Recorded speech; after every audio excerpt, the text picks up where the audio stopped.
അസ്സലാമലൈക്കും.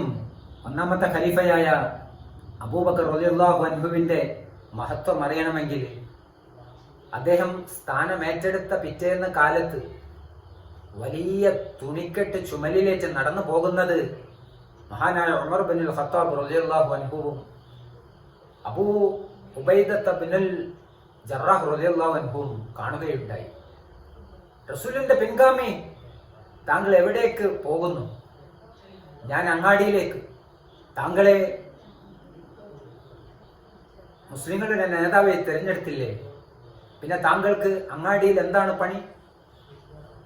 എൻ്റെ കുട്ടികൾക്ക് ഭക്ഷണം കൊടുക്കണ്ടേ?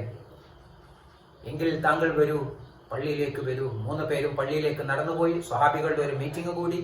മുഴുവൻ സമയ പ്രവർത്തനത്തിന് ചെറിയൊരു വേതനം അബൂബക്കർ റളിയല്ലാഹുവിന് കൊടുക്കാൻ അവിടെ വെച്ച് തീരുമാനമായി.